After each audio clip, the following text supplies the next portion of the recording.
All right, David, why don't you go ahead and introduce yourself, and I'm going to get the presentation on the screen. See, got it here. Well, welcome everyone for attending tonight's training session.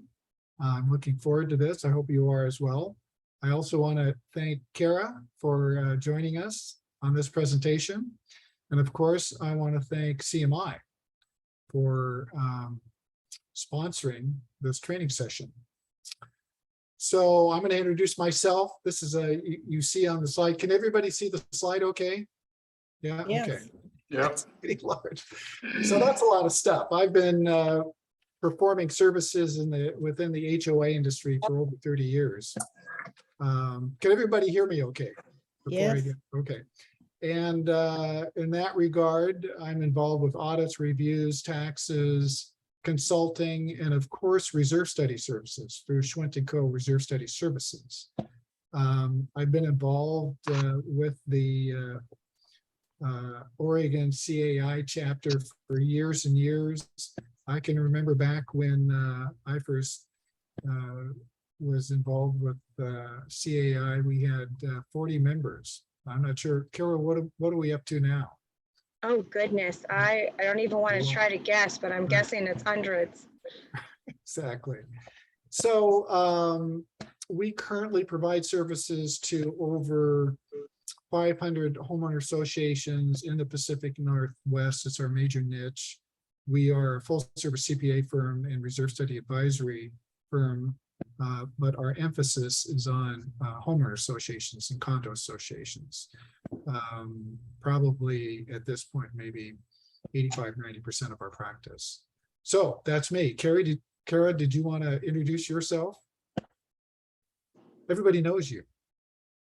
Yeah, most do. We should be good. If you don't know who I am, Okay. I am Carra Pewsey with CMI. I spoke a little bit earlier, so if you've just joined us, I'm the management training director, and as well as a community manager. So I have my own portfolio of associations that I manage. I've been with CMI for almost 13 years, and I love every minute of it. Great. All right. So we're going to get started with just a few basics. What is a reserve study? It's a 30-year budget that includes all major repairs, replacements, maintenance procedures performed generally between 2 and 30 years, and that's per statute. The end result of a reserve study is it helps to calculate the reserve assessment. Now, from a budgeting standpoint, your total assessment has two parts, right? I'm talking, and forgive me if I'm telling you some things that you already know, but there could be some board members, some folks that are new to this. Your total assessment has the operating budget and the reserve budget. And you're pretty, I suspect most folks are pretty familiar with the operating budget. Once you come up with the operating budget total, you combine that with the suggested contribution to reserves for the year, and those in total constitute the entire budget. Now, one thing the reserve study is not designed to fund would be construction defects, dry rot, and other unexpected emergencies, although we're going to talk about how you build in a contingency into the reserve study budget. Those of you that are familiar with the operating budget, many times there is a line item, a contingency line item that's built into the operating budget, because most folks realize that even though you do the best you can with preparing an operating budget, there may be some things that come up that you weren't aware of, or some surprises, and so it's nice to have a contingency within the operating budget. The reserve study budget is no different.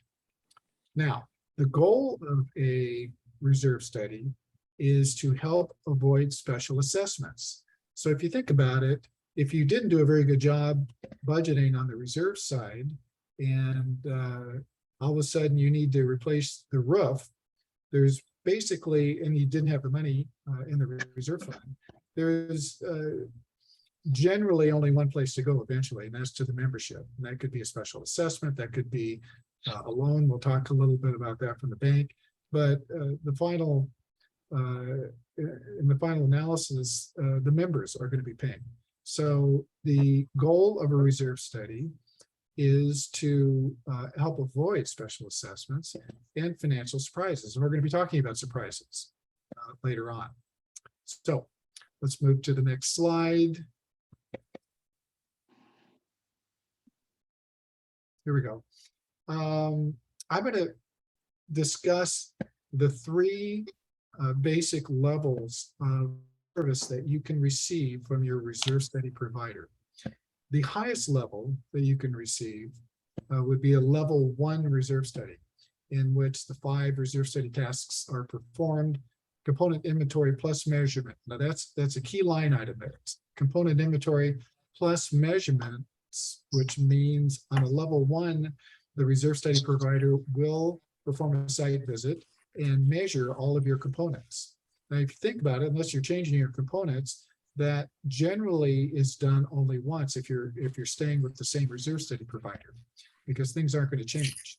On-site visual observation, I need to clarify that. It's a visual observation. It's not a building envelope inspection.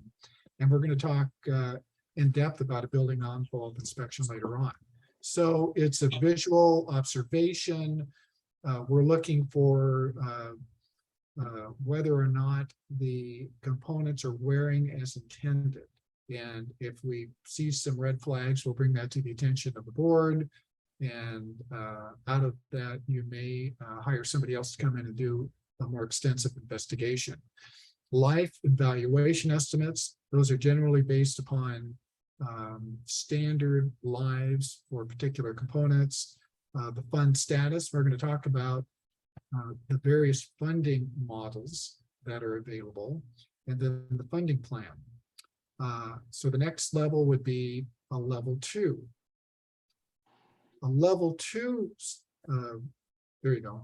A level 2 reserve study is an on-site visit where the reserve study provider would come on site, just like level 1, but we would not take measurements again.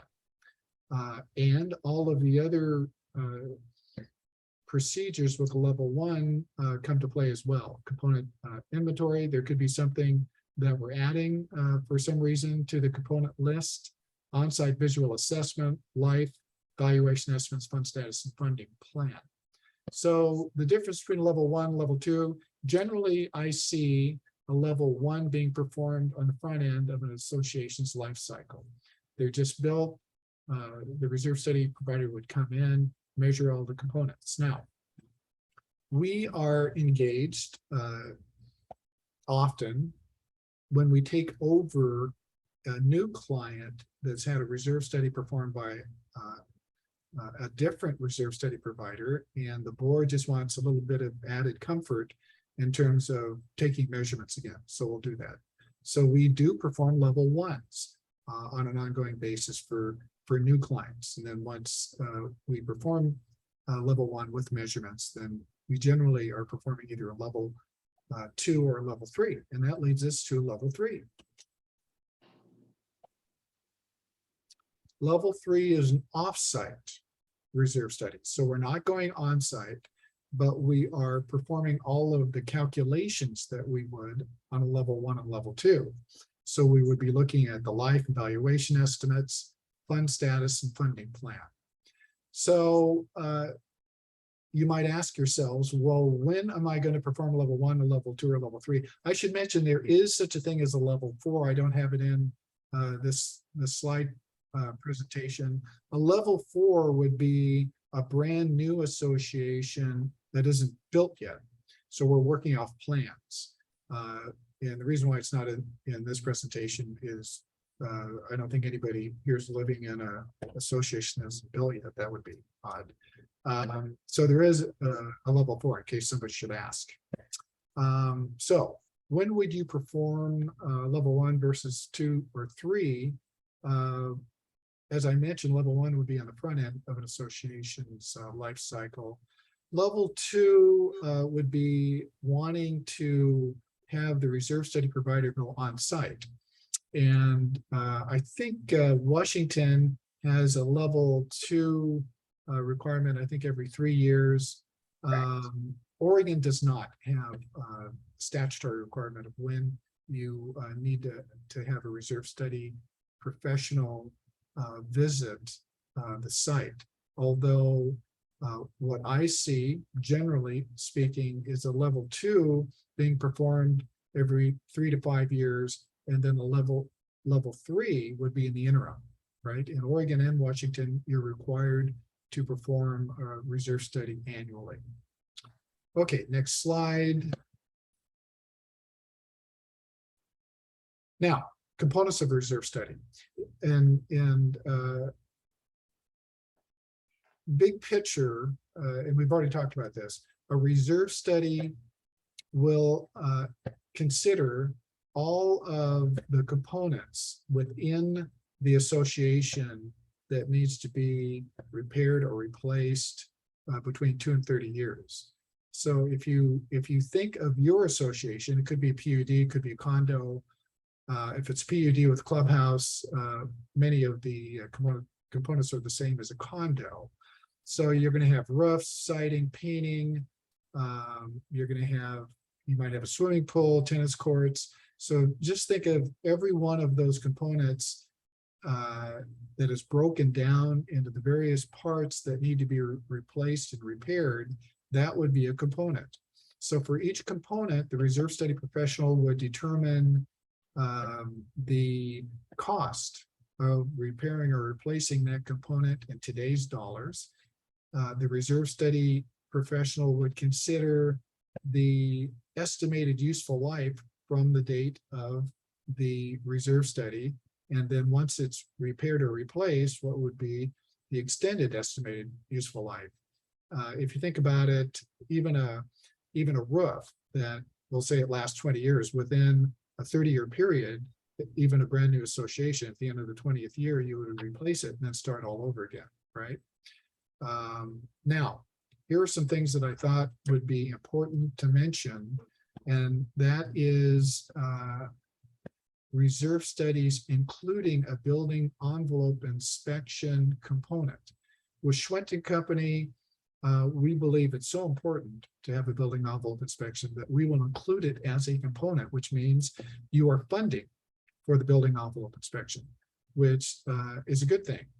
If it's happening every 3 to 5 years, if you do not have it in the reserve study and you're thinking, well, we'll just fund it out of the operating side, you may or may not have the funds available on the operating side if it doesn't hit every year, just because of the process of putting together the operating budget. You're generally looking at last year's actual expenses and you're projecting into the future year. And if something's hitting every 2 or 3 years or every 4 years, then you may not remember to fund it. So that's why we think it's important to be funded in the reserve study. Also, we generally include a plumbing study and electrical study as a component in our reserve study. Now, that comes under the general heading of having a complete reserve study. So I'll ask the question, and nobody can answer the questions that I'm asking, but I'm going to ask them anyway, because that's kind of how I roll. So shouldn't you be concerned about plumbing replacement and major repairs over a 30-year period? And let's say your association is 15 years old. Am I seeing some nodding? I only have like a few photos to look at. So those that I'm looking at, you need to nod affirmatively with these questions. So the answer to that is yes. We need to be concerned about plumbing studies, but do most reserve study professionals, are they experts at plumbing? Generally not.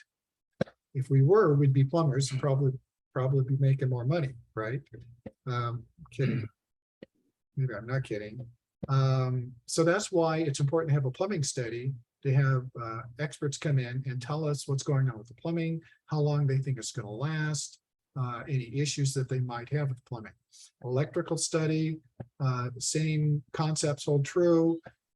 It's important to have electricians come in and tell us what's happening with the electrical grid within the association, and there could be some things that need to happen within a 30-year period. Another aspect of the reserve study is building in inflation. Remember, we talked about as we're putting the reserve study together, we're coming up with replacement cost in today's dollars, right? Considering where inflation is today, do you think that number that we're coming up with today's dollars is going to be same 3 years from now? And the answer is, of course not with inflation the way it is. So we need to build in an appropriate inflation percentage within the cash flow model. Interest income, what's interest income these days? It's starting to creep up, which is a good thing for saving, right? But over the last 5-10 years, it really has been so low that it hasn't affected the cash flow model for a reserve study. We've been traditionally the last 2 or 3 years been including maybe a 0.1 or 0.2 or maybe 0.5% factor for interest income. So it really doesn't have much of a factor into the model, which equates to how much you need to put in every year. Income taxes. Now, I've seen other reserve study providers have an income tax rate in their study that dovetails off the interest income, right? So the theory here is if you have interest income, you are theoretically going to be paying some tax on it. Now, this again, because interest rate has been so low, the income taxes on that, of course, is going to be lower, non-existent. We don't include an income tax rate or factor in our reserve studies, mainly because we're accountants and we're tax preparers. We know more. And most of the associations that we do business with do not pay a lot of income taxes, mainly because they're not earning much interest. There could be some other taxable income related items within your association. But if you think about it, most often the taxes are paid out of which fund? Operating or reserve fund? You can choose one. Operating, right? So why would we put a factor in the reserve study? And that's why we don't. Okay, next slide. Now this gives you an idea of the reserve study maintenance plan life cycle. I'm not going to spend a lot of time on the maintenance plan. Washington does not have a maintenance plan requirement. Oregon does. They have for years and years. I think it's a great idea. I think every association should have a maintenance plan and they should adhere to it. And if there are major maintenance costs that need to be considered that don't happen every year, they should be in the context of the reserve study. So again, something that happens every nth year, 3, 4, 5 years, that's of a maintenance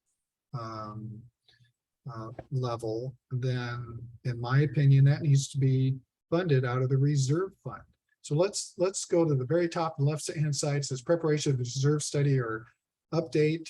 After you prepare that, you get into the preparation of maintenance manual, specifications, inspection checklists, integrate the reserve study to the maintenance plan that I just mentioned. Plan to coordinate maintenance procedures, repairs and replacements and inspections. That's generally performed by your management company, CMI. Ongoing inspections. These ongoing inspections would be different than a building envelope inspection. This would be performing a walkthrough, and I know the managers do that on a regular basis. So they're just looking for red flags to bring to your attention. Then you would obtain bids for maintenance procedures and repairs and replacements, perform the maintenance procedures and repairs. And then here's something that I know CMI does, of course, it's retaining all that information that pertains to the expenses and the costs of the repairs and replacements, because you may need to refer to that later on. Verifying that information, analyzing inspection reports, cost information, and then you start the process all over again. So this is something, this life cycle happens throughout the year. It deserves everybody's attention. It's not, if there's a takeaway from this slide, it's that boards need to be concerned about this process every month. I think it would be easy to get to the point where we only worry about reserves when we get to the budgeting process, right? If you're a calendar association, it would be in the late summer or the fall. And what this life cycle tells us is that it's something that needs to be, they need to be concerned about and be thinking about all of these things that need to happen throughout the year. Okay, next slide. Now, we've talked about the various components that go into building a cash flow model. We're gonna see what a cash flow model looks like. Again, what's the purpose of a reserve study? It's to determine how much you need to put away every month, every year, so you never run out of money. Because what happens when you run out of money? Special assessment or bank loan, and then eventually a special assessment to pay for the bank loan. So the purpose, if the purpose is to save enough money to fund the reserve study so you never run out of money, you have surprise, how do we do that, right? Are there any methods that we can use to fund this pool of cash that we're using to pay for future repairs and replacements? Carrie, I'm just rattling on and on, or Carra, I'm rattling on and on. If you want to jump in here and say something, please do. Oh, but I will actually say that if anybody else has a question, it's feel free to jump in at any time and ask Dave or myself a question. We'll be happy to answer any of them as we're going along. We will also have time at the end to answer any questions as well. Yes, please do. So there are basically three methods of funding this pool of cash. Once we have all this information into our system, which would be each component, the replacement cost, current replacement cost for that component, and the estimated useful life of that component, and an appropriate inflation rate and interest factor, if applicable. So once we have all that information, we're then poised to come up with a projection, right? When everything is going to hit, how much money we're going to spend every year over the next 30 years. And that's what a cash flow model for a reserve study looks like. So there are three basic methods for funding. Fully funded method, which you could also call the percent funded, versus the threshold method versus the baseline method. So let's talk about those individually. I'm going to start with the baseline funded. And I should mention that each one of these methods is approved by, you can leave that there, is an approved method of funding. So if you want to use the baseline method, that's approved by RS, Reserve Specialists, CAI, it's approved by APRA. So it's an approved method. Now we're gonna talk about the pros and cons of each one of these methods, but just keep in mind that each one of these methods is approved. So the baseline is a method where you come up with a funding for the reserve bank account that funds for all of the expected expenditures. Let me repeat that. Baseline considers all of the expenditures that you know are going to happen over the next 30 years, adjusted for inflation, and it funds your reserve bank account accordingly, okay? But it doesn't fund beyond that. So if you think about it, if you're funding only to pay for the expenditures that you're aware of, then you're going to be putting money into your reserve bank account every month and every year. You're going to be taking money out of your reserve bank account every month and every year, if applicable. At some point during that 30-year period on the baseline method, it's usually the year that you have the roof and the painting and some other expenditures happening all at once. Those expenditures are going to draw your bank balance, your reserve bank balance, close to zero, right? And then you're going to start funding for those major repairs all over again.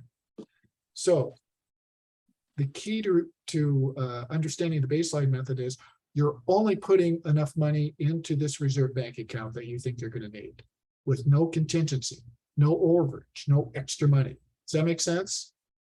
Baseline. Threshold.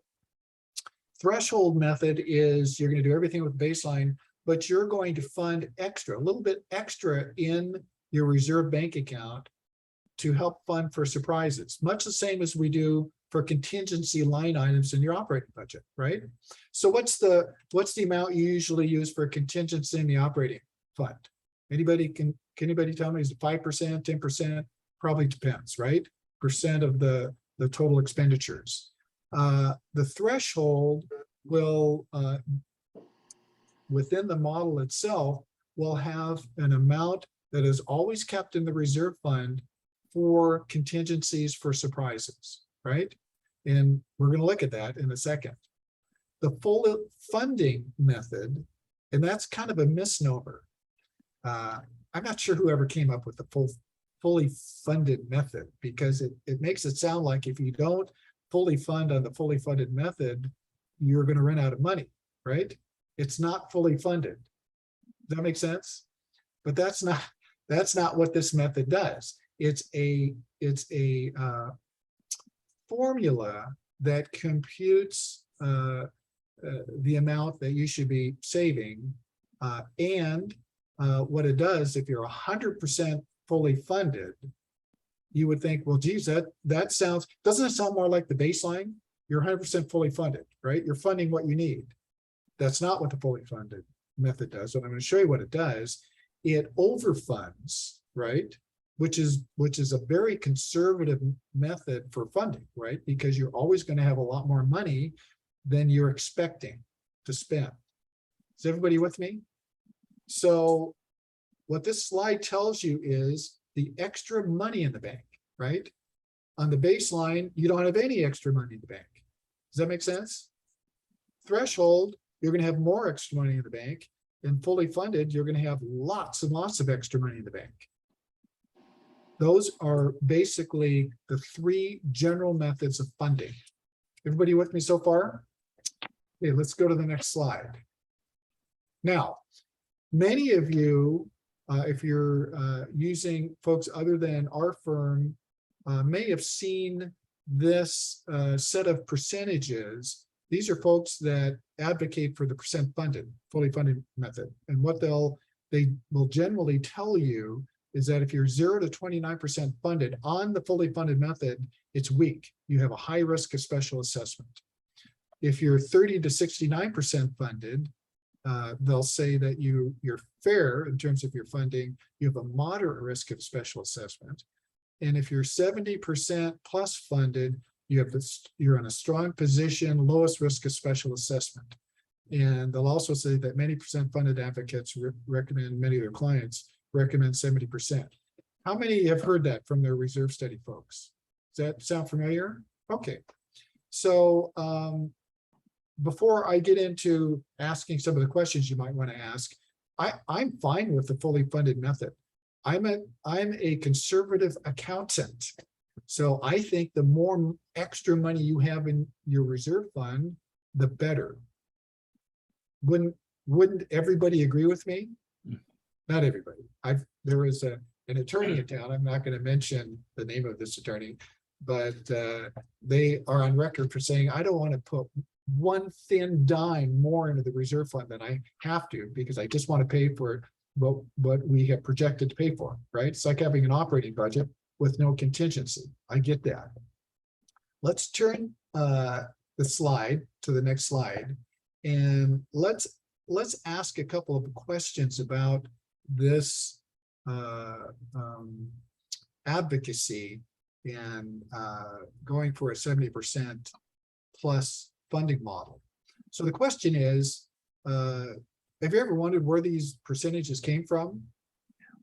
I have, and honestly, I don't know. I think I know. I think it came from a large reserve study firm, national firm that put this together years and years ago. And one thing to note is that these percentages haven't changed in 20 years, which I find interesting. These are questions to ask your reserve study provider when you're talking about what percent funded you need to be, if that makes sense. So where'd the information come from? That would be a good question. Was it audited or vetted by a third party? To my knowledge, this set of percentages hasn't. Now here's a thought. Would that percentage, is 70% strong or 0 to 29% weak, would that be the same funding model that you would use for all associations? Now think about it. You could have side-by-side associations, and one association does everything right. They have inspections, building envelope inspections. They have a maintenance plan. They take care of things. They're on top of everything. The association next to that doesn't do anything. No maintenance plan. They don't follow best practices. Would both associations have to have the same amount of extra cash in the bank, right, to fund surprises? That's a question that you might want to think about. You might get the opinion that it's an industry standard to use these percentages, that 70% is industry standard. It's not.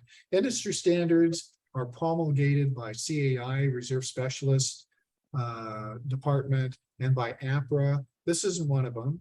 And go back to the 3 approved methods of funding. Remember, baseline with no contingency, that's an approved method. So that's the standard, baseline, threshold, or percent funded. And then another question is, would this set of criteria be applicable to all associations, right? It's like a one size fits all. And I should note that we don't put this data in our reserve studies because we're not sure about the accuracy of it. Okay, turn the slide. So you might ask yourself, well, how does this shake out on a reserve cash flow model? And this is a model from one of our clients. Does this look familiar to folks? Have you seen that kind of a model? They don't all look like this model, but they should contain pretty much the same information. So in this particular association, the beginning balance at the top was 318,685. And we have told our program to fund all the expenditures and to basically keep our percent funded 30% or above. So I think we built in 4% inflation in this model, and the annual contribution, that's the second column to the left, that contribution will increase 4.5% to make this model work. We usually keep the increase that we put into reserves fairly close to inflation. So what that means is in year 2023, we're going to recommend 165,375. In 2024, we're going to recommend the 165 plus 4.5%. So we're increasing the amount that we put to reserves every year. Now, does that, we could go straight line. We could produce a model where it's exactly the same amount every year. But if we did that, that amount for 2023 wouldn't be 165,000. To make this model work, it would probably be like 180 or 190, right? Because it's the same amount every year. If you think about it, your operating budget, doesn't that go up year, right? So that's the same thinking. So take a look at this and go over to the 1, 2, 3, 4, fifth column over, projected ending reserves. So that column every year is the amount that's left over after we have the annual expenditures, which is 1, 2, 3, fourth column over. So the first year we start out with 318,000 as a beginning balance. We put in 165,000. We have a little bit of interest. We spend 60,915, and then we have a projected ending balance and reserves for that year at the end of 2023. 423,493. Everybody see how that works? Now, what would that number be if we were 100% funded, right? we were talking about being 70% funded, being, the place where you want to be. If we were 100% funded, that ending balance wouldn't be 423,493. It would be $1.3 million. Now, is that a bad thing? If you elected to be 100% funded on the fully funded method, is it a bad thing to have that much extra cash in the bank? And my opinion is, of course not, because you would obviously not get into the situation where you'd have to special assess, even if you had a surprise. So this model computes what the actual percent funded is with 423,000. Now think about it. We're spending 60,000 that year. We've got an extra $423,000 in the bank for that year. Does that everybody see that on that line item? And that is 32% funded. Now remember those statistics that we looked at? If you're 30% funded, you're weak, right? With a substantial risk of a special assessment. So think about that as you're looking at the extra money this model has in the bank from year to year. Let's go down. The extra money is, let me say one other thing. If you were on the baseline method, right, you would technically, it'd be the baseline ending balance would kind of go up and down, but you would have no extra money in the bank on the baseline method, right? Because you're only funding to pay for things.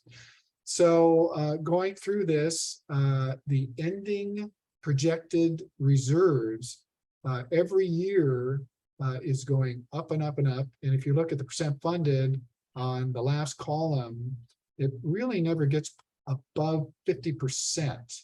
If you go to the year 2032, we're spending 87,000. We have an extra $1,448,000. Carrie, you can put that little arrow where I'm that might help. 2032 under the projected reserves. 1 million. Nope.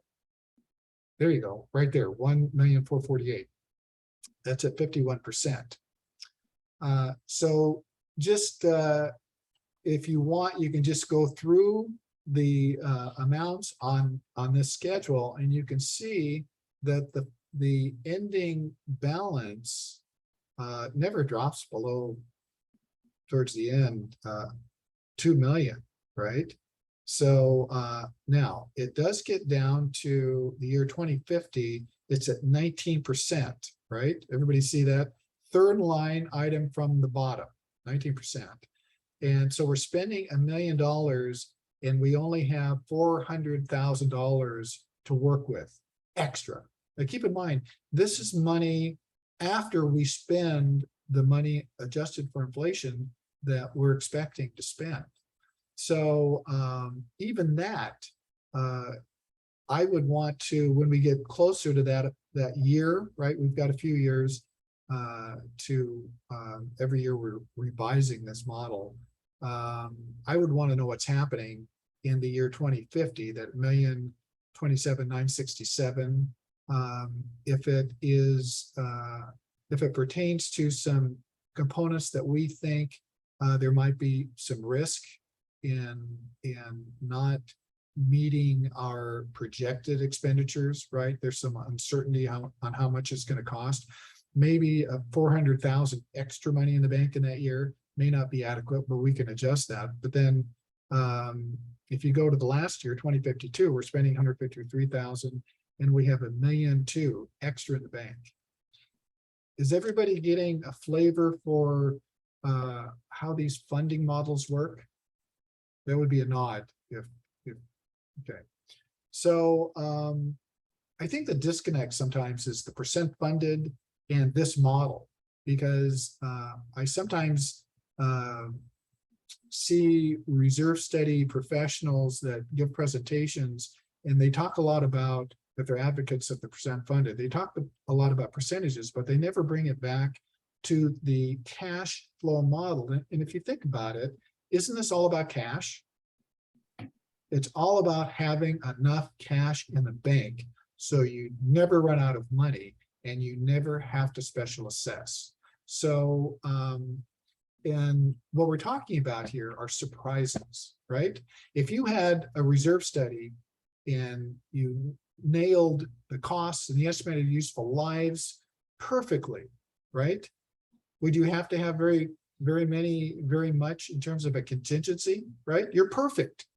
You always write the check for what you think you're going to write the check for, and the estimated useful life always is right on the money, right? So always in the year that you think you're going to have to write the check.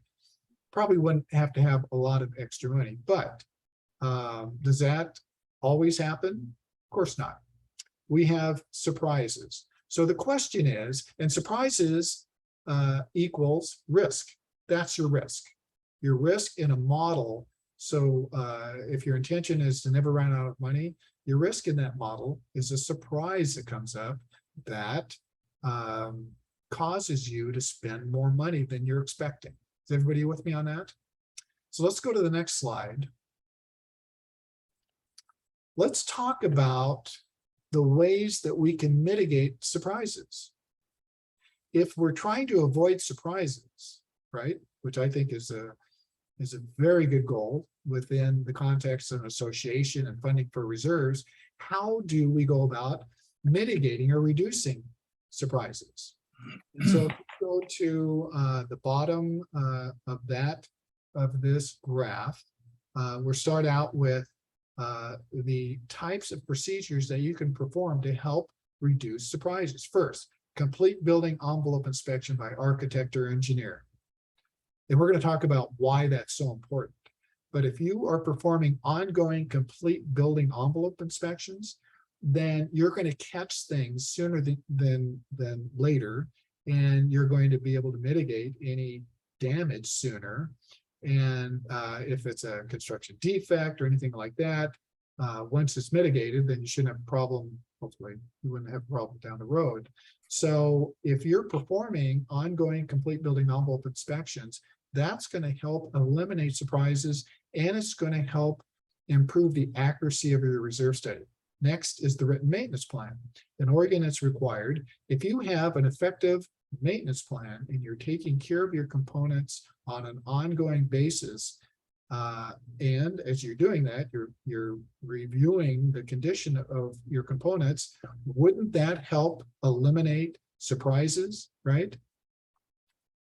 Next, ongoing inspections. Those are the inspections that CMI performs, that the board may perform on an ongoing basis, your reserve study committee or your finance committee, just to keep track of how your components are wearing. Are they wearing as intended? Next, reserve study includes all components. We talked about that. Reserve studies that don't have plumbing or electrical or all the components, do you think you might, when the plumbing wears out, is that going to be a surprise? It's like, surprise, you need to spend a lot of money on plumbing. So wouldn't it be better to have some knowledge about what's happening with those systems in advance so you can start funding within the reserve study? Help eliminate surprises. Next, a yearly reserve study update. Now, in Oregon, Washington, California, reserve studies are required by law. But think of all the states that don't have any laws. I should have some stats on this, but I don't. But there are quite a few states that just don't have any laws regarding the preparation of reserve studies. And probably if I was putting together those stats, the 30%, 70%, those types of associations would probably dramatically skew the results of any kind of a data collection. Do you think those folks that rarely perform a reserve study are going to have surprises? You bet. Next, repair and construction specifications written by qualified construction professionals. Now, many of you have probably heard horror stories about associations that hire folks to perform work on their components, and it's not a good experience. They don't do a good job. It's faulty work, and as a result, the components don't wear as intended, they don't last as long as you were thinking they would, warranties.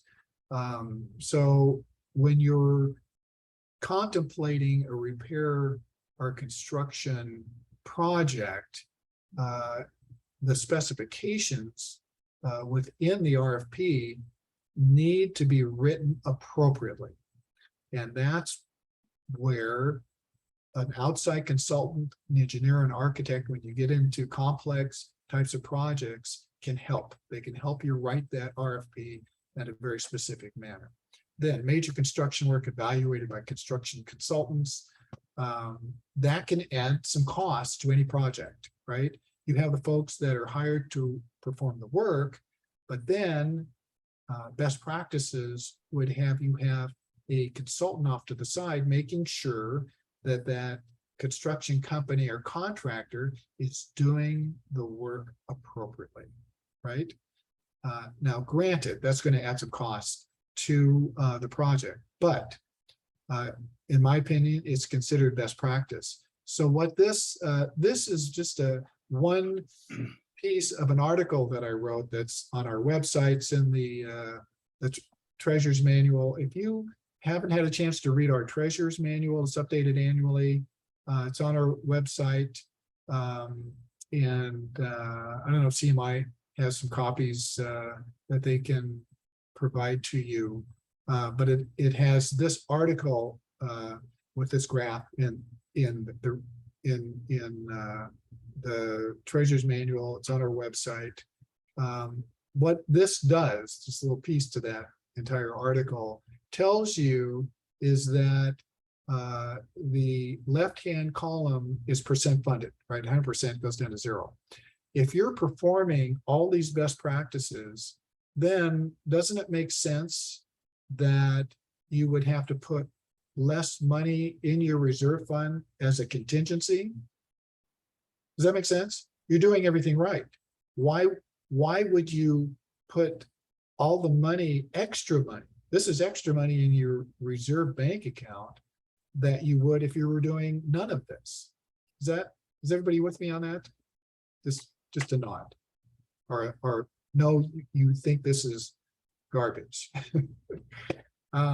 So that's what this is telling us.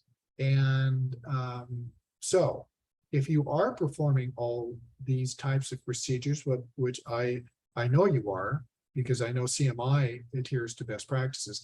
Carra, do you have anything to add here in terms of things that can help mitigate any surprises that we might run into?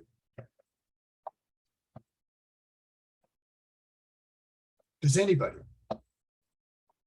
Hey, David, I do have a question. Are you able to hear me? Yes. So I think we can all agree surprises are bad. Yes. And to some degree, maybe special assessments are also bad. I want to come back to something. What are our options as associations in terms of investment vehicles and the rate of the return on the money that's in the reserve account? Our I bonds, for instance, which are inflation protected, and U.S. Treasuries available to us? I think Yes. the answer is no. Well, based on my any research. investment product that is federally insured. So that would include, of course, interest in banks that are FDIC insured, under 250,000. It would include T-bills. The other investment to I-bills, what I don't know. So I bonds in I bonds. particular. Is- So are you're saying those would be available? if they're federally insured. Now, SPIC, right, through stock brokerage companies, technically those aren't federally insured. It's a separate insurance program on those. They're insured, they're just not federally insured. Now, I should qualify this. In the state of Oregon, there's a statute that says that all investments within the reserve fund need to be federally insured. In Washington, I don't believe they have the same statute. So if you're a Washington association, then you may not be bound by that. Right, right. Okay. All right. Well, that's, I am interested in the I bond concept, because right now those are yielding close to 9%, and they are US government bonds, so fully protected. But bonds. See, I'm not an investment advisor, so no, I know, yeah. but my point is Uh-huh. you know, 0.025% on savings accounts or Yeah. checking accounts or whatever Mhm. doesn't beget associations putting a lot of money into reserves, because you know the return on the capital is less, is like non-existent, right? Yeah. So the argument, I would make the argument that you're better off having a special assessment and letting the community at large pay for it at the time of need, Mhm. assuming it that everyone's available and can fund,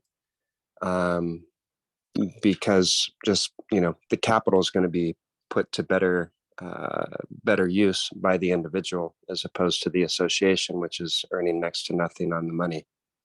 I've got a note from Stan that said that I bonds, and again, I'm not an expert. Stan, are you there? You're telling us Yes, I that am. I bonds do not provide safety of principal or assurance of income. Can They're you? a derivative of a lot of different investments, some including treasuries and Oh, I US see. bonds. But Okay.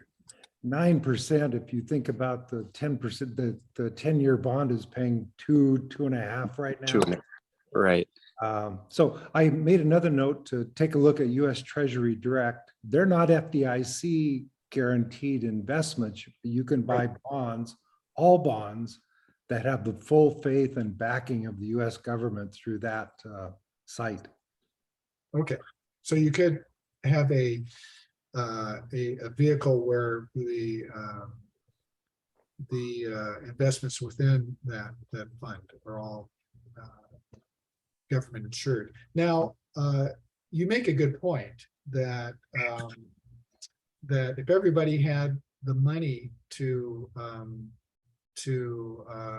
pay for a special assessment, then the money could stay in the hands of the members, right? They could invest it any way they wanted to. A couple of issues with that is that it's kind of like musical chairs, right? If you do that, it's whoever's around when the special assessment occurs. Somebody could have sold like a month earlier, and then they wouldn't be hit with a special assessment. It hardly seems fair if you're interested in fairness. But I do have an association that they don't fund their reserve fund. And in Oregon, there's really no statutory requirement to fund according to any particular model. And what they do is when the roof needs replacement, they'll pass the hat. And this is an association down on the river, Willamette, the bank of the Willamette River, and everybody is financially secure, and that seems to work for them. But a lot of associations don't seem to like special assessments, and so that's why we're talking about trying to mitigate the surprise. So I hope that helps. Yeah, it does, and I would agree with your assessment there. And the more people you have involved in an association, the more difficult it becomes. Right. Okay.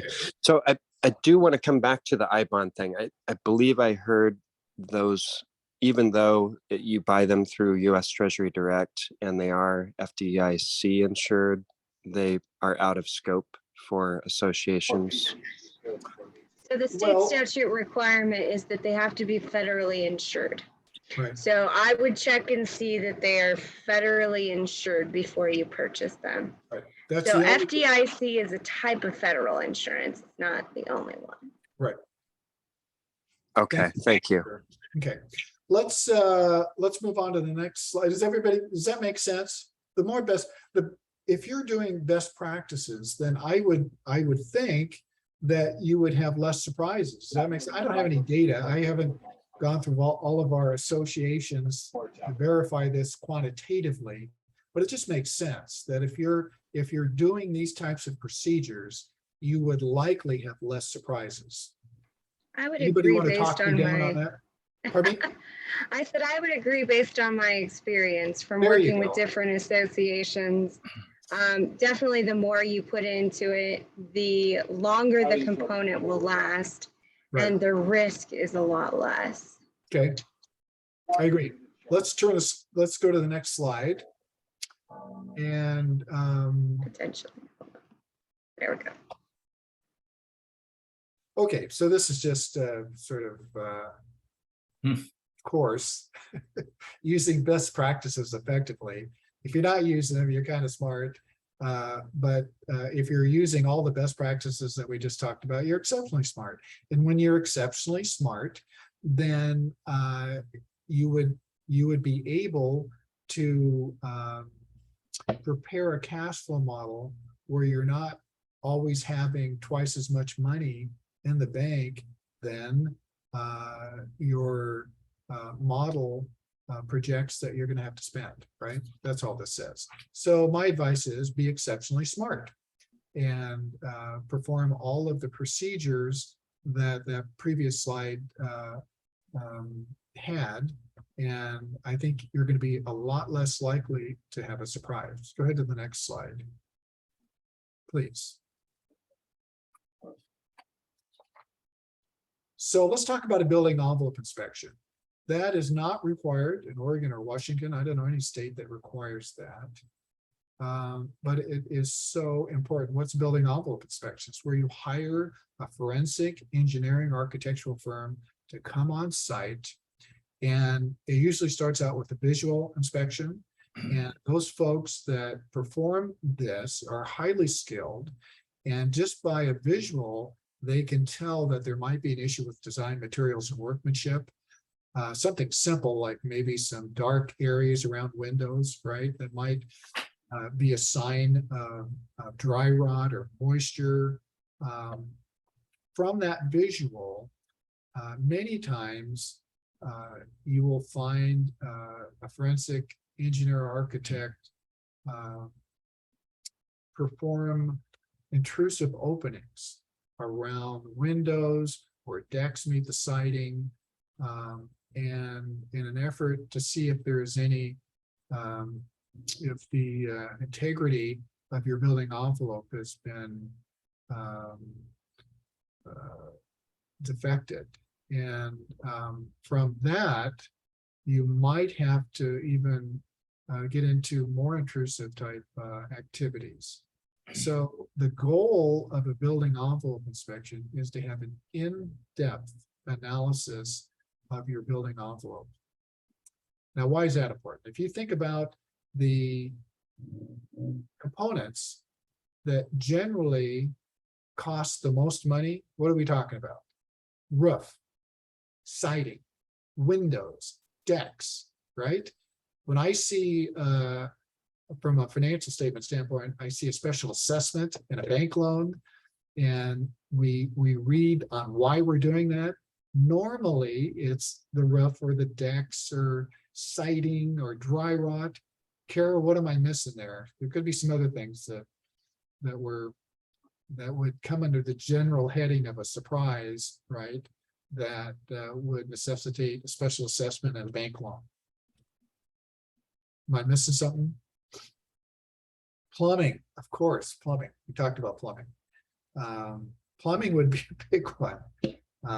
And plumbing, you know, the hookups, you know, sewer hookups out to the street, plumbing within the association. Absolutely. That's why we recommend a plumbing study. Thank you. Anything else you can think of, Carra? So it can help identify current defects in design materials and workmanship. It can increase the accuracy and funding in the reserve study. The reserve study specialist should be taking the building envelope inspection report and melding that information into the reserve study.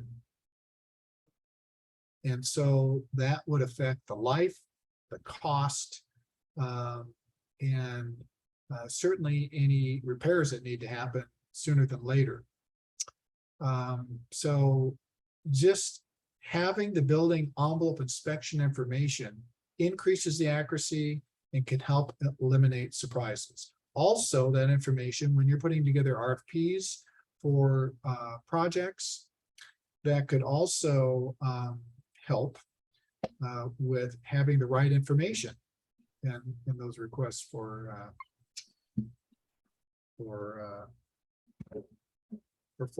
projects. Any questions on that slide? Yeah, Dave, one thing I'll just add is Yes. that, when you're doing a building envelope inspection, Mhm. kind of pay attention to your timing too. 'Cause you want to do an inspection if you're coming up on like a painting project or a roofing project. If that's coming down the pipeline in the next few years, you start with the building envelope will kind of let you know, the conditions, so that then that helps with your whole plan. Right, right. You're gonna have people around your building envelope. You might as well get a scope of everything that's going on with it, right? Especially with scaffolding and the costs of getting around the building. That's a great comment. Let's go to the next slide.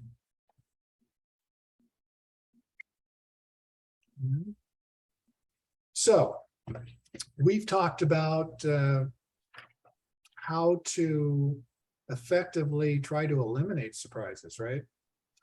To be on top of things before they turn into a situation where you don't have enough money, right? That would be the best thing. Now, there are many associations out there that are underfunded for a variety of reasons. We could probably spend the next 20 minutes talking about all of the reasons people come up with for not funding the reserve study. And but we're not going to do that because we've heard them all before.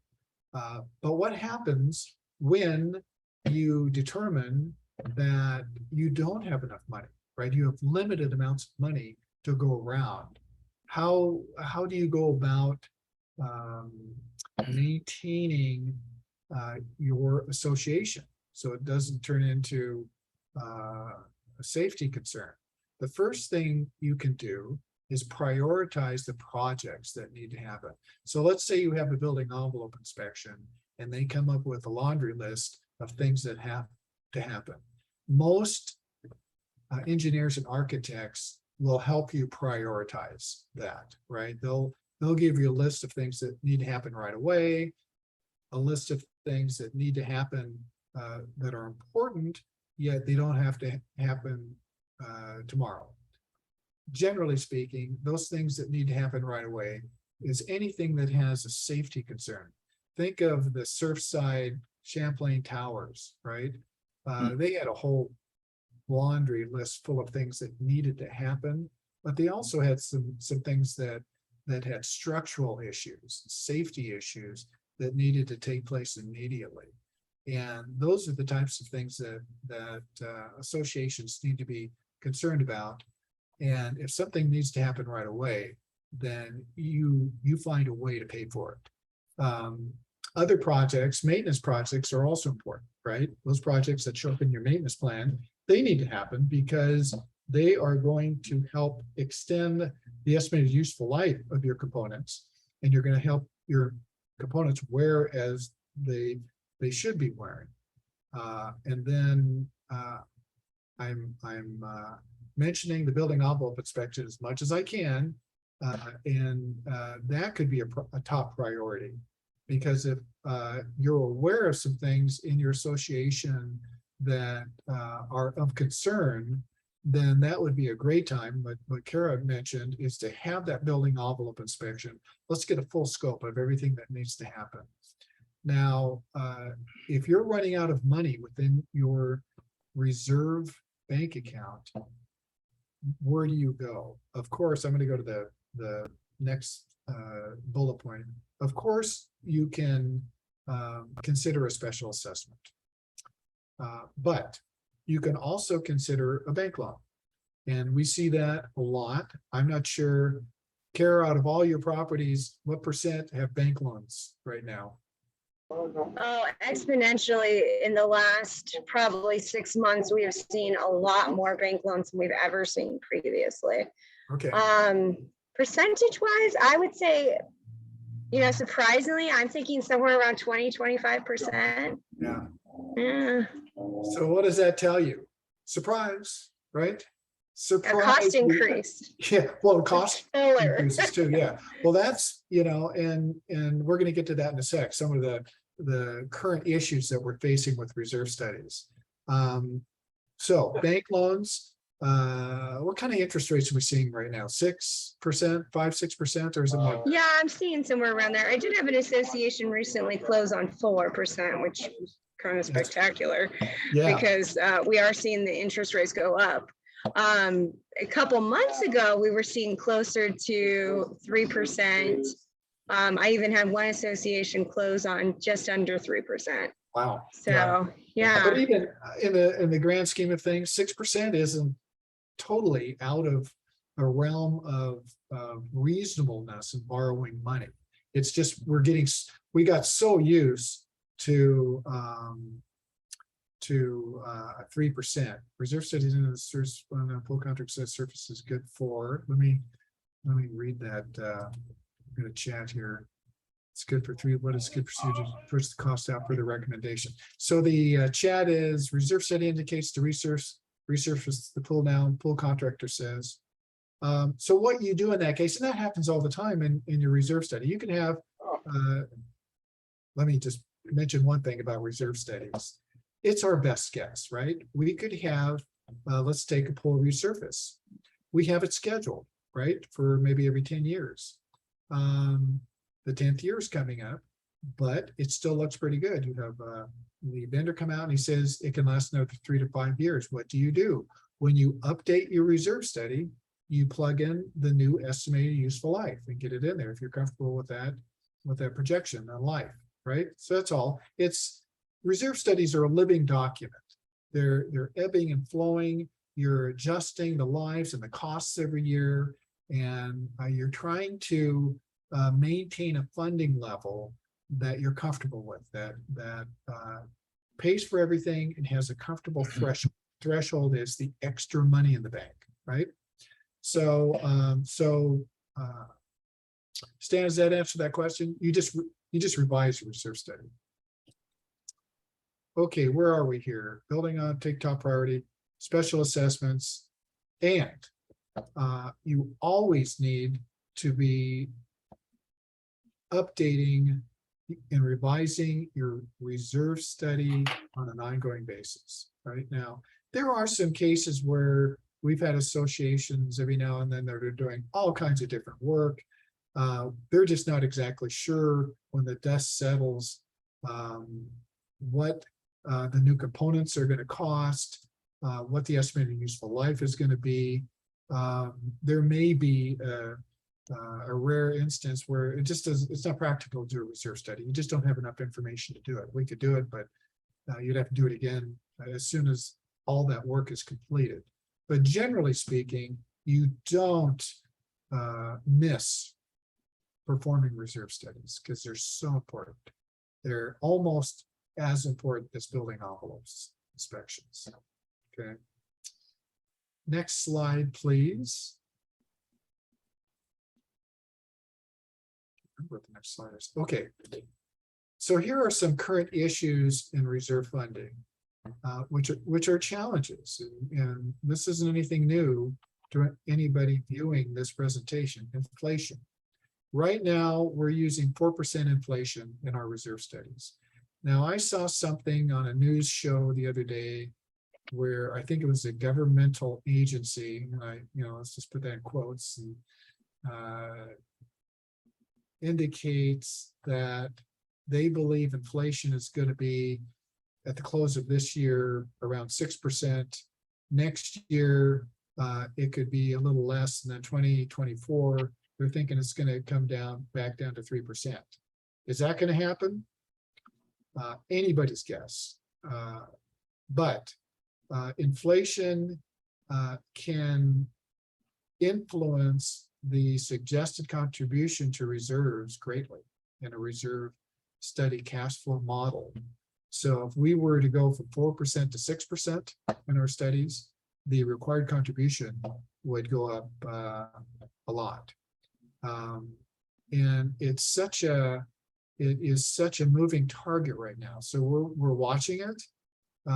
Next year, we're going to see how the year ends. We're going to be looking at what the experts are telling us, as if they know what's going to happen. They might when we get towards the end of the year, but it is something that can greatly influence the required contribution of reserve study. Another issue is supply chain problems. Carra, you can probably speak to this, just getting materials to perform projects. Do you have anything? Oh, yeah. I have an talk about? association right now doing a project, and we have a 3-week delay because materials are on back order. Yeah, they're still sitting Yeah. on the docks down in Long Beach, right?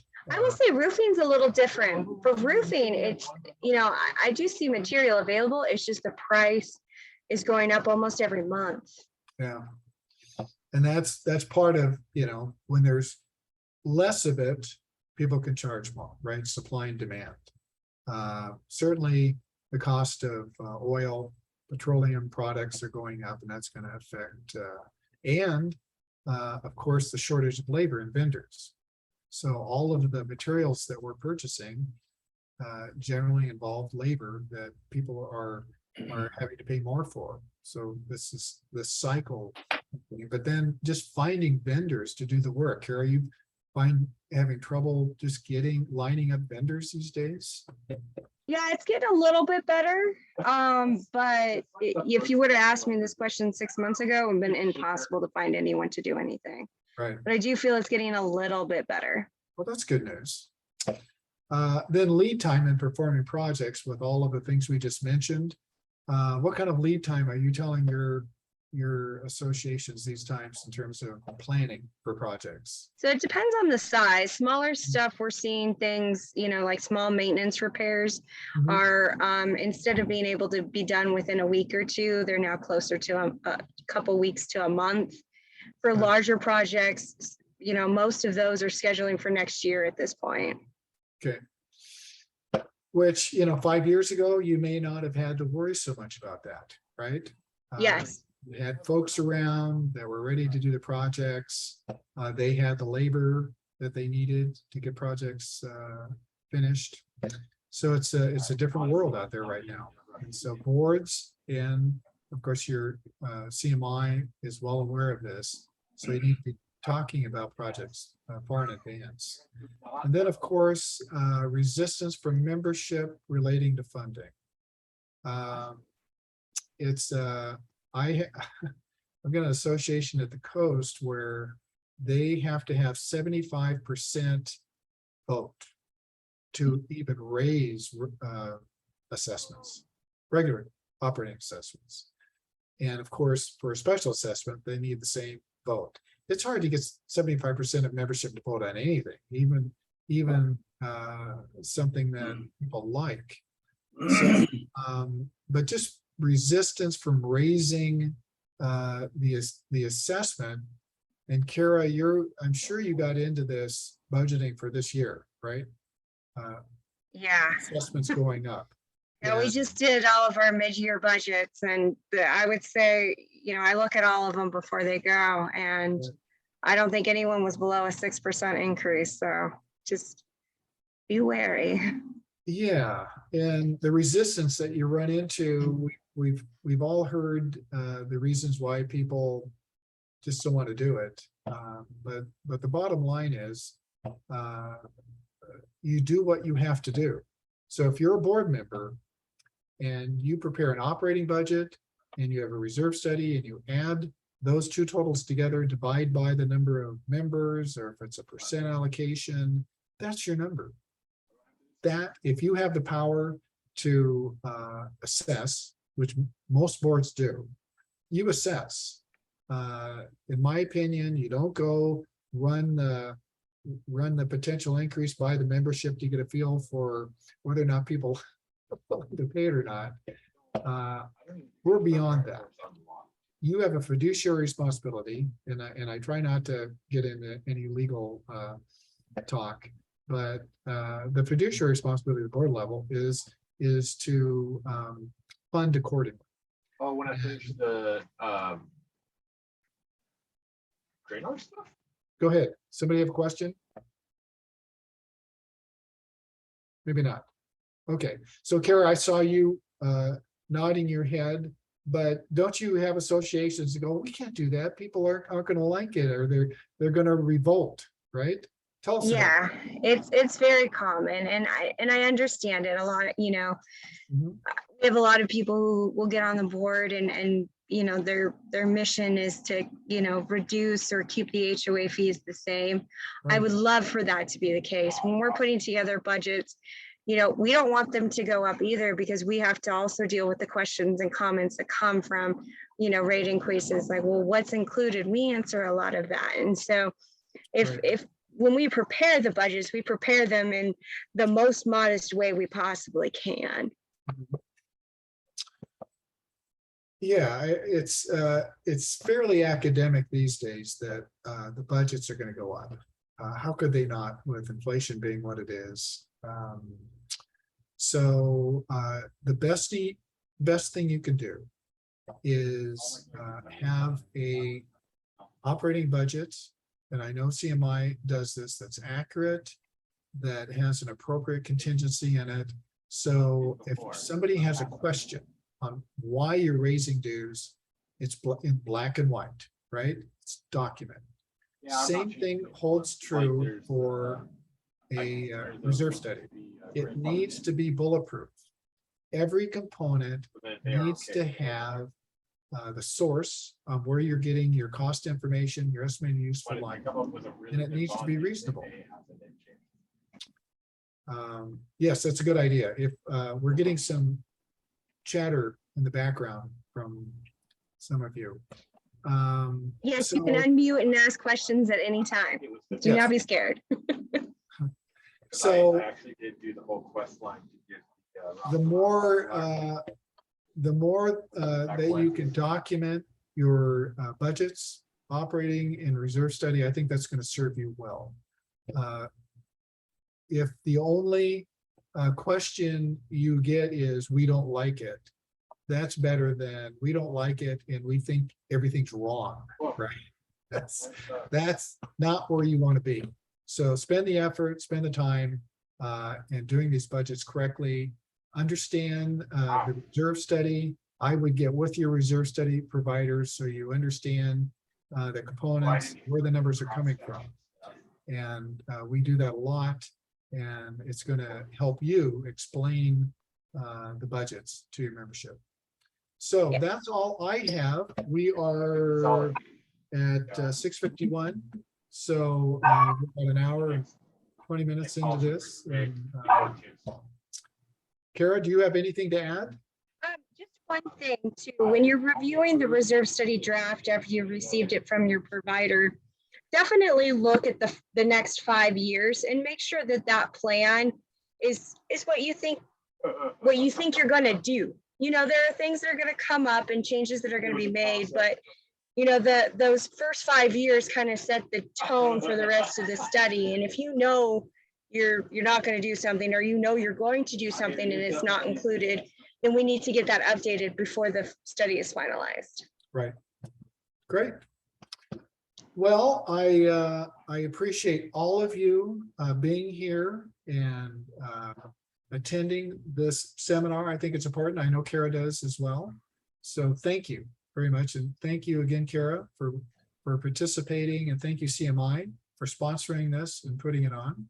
And again, thank you all for attending. Thank you, David. My pleasure. Much appreciated. Any questions? Oh, we got a chat. Yeah, any questions that haven't been answered? Oh, no. Jim, did you have a question? You must be, Jim, you might be muted. Oh, Jim, you're not muted, but I can't hear you. David, you did well. Thank you, sir. Of course. Thank you. Let me- Jim, did you have a question? Was that your? Yeah, do you hear me? Yes, Yes. we've got you. Okay, so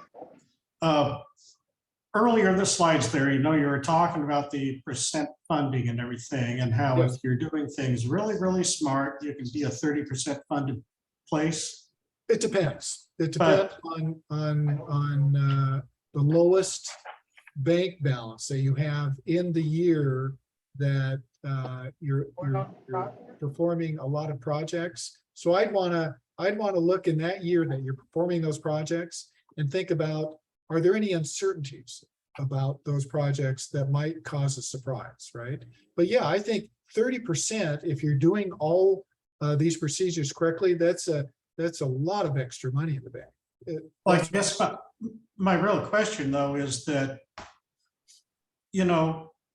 associations are, a lot of times they're pressured into making sure they're 70% funded. Yes, Because, lenders and FHA and all that stuff are going to be looking askance at giving a loan to somebody who's going to an association that is not funded at 70% or something. well, it's interesting that years ago, the FHA folks required that associations that wanted to be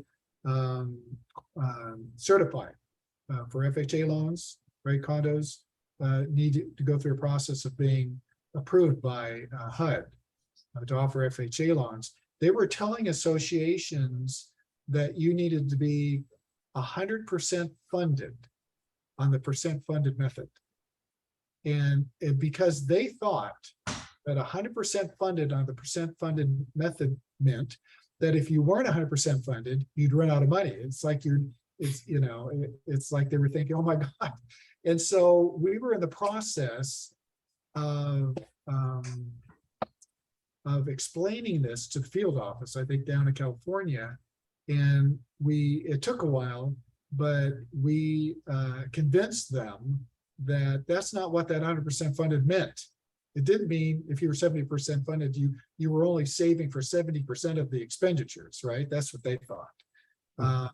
And so they finally allowed us to prepare reserve studies on a threshold method, right? With an appropriate threshold, right? And we had that in our study. Then, like a year later, the HUD changed all their requirements. And now they're saying, what's the requirement now? Carra, do you remember what I'm not keeping up, but it's like 10% or something. It's, it's so low that they went the other way. You know what I mean?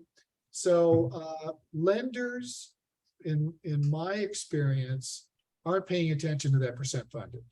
They want to see an appropriate reserve study with an appropriate threshold. I haven't heard of any lenders using that 70% funded benchmark. Carra, am I missing something? I haven't had that come up either, but I could see where someone might be concerned where you're given, this is good, this is okay, and this is bad. But as you explained today, that's somebody's metric. That doesn't necessarily mean that every association should apply that metric. Right. So if that's in your reserve study that somebody prepared, a banker's looking at it and they're looking at that data and you're at 30%, they're going to, oh, wait a minute, we've got a financial statement client in Central Oregon that I saw in the notes to it as I was reviewing it, that the association assessed all the members special assessment of $2,500 each to bring their funding up to 70%. So somebody on that board thought it was important enough to special assess everybody. Now, did they really need to do that, or were they just adhering to the 70% benchmark? You'd have to look at the reserve study total, and I didn't do that. But I would guess that most often it's a miscommunication or not understanding how these funding models work when folks are looking at them. So you're saying that nowadays lenders really look for reasonableness, not a particular threshold. Yeah. they're looking for a reserve study prepared by an accredited reserve study specialist. And they're probably looking at the cash flow model that I showed you, right? Mhm. And their question is, are they going to run out of money? And in that model, which was, 30 to 50% funded, they would go, wow, these guys are way, they're in really good shape funding wise. So bankers, I think, are pretty sharp, especially bankers that specialize in providing loans to associations. So they know what they're looking for. Okay, thanks. Yep. Any other comments or questions that I may answer or Carra may answer? I don't know what happened. I know I have a lot of teams that have weird ass. Okay, I well, think let's chatter. Okay, well, again, thank you for attending, and Carra, thank you, and we'll see thank you, Dave. We appreciate it. Absolutely. my Thank pleasure. you. Thank you, everybody. Everyone have a good day. Well You done, too. Dave. Thank you so much. Come Thank see you, us at Dave. CMI when you come up. Okay, I'll do it.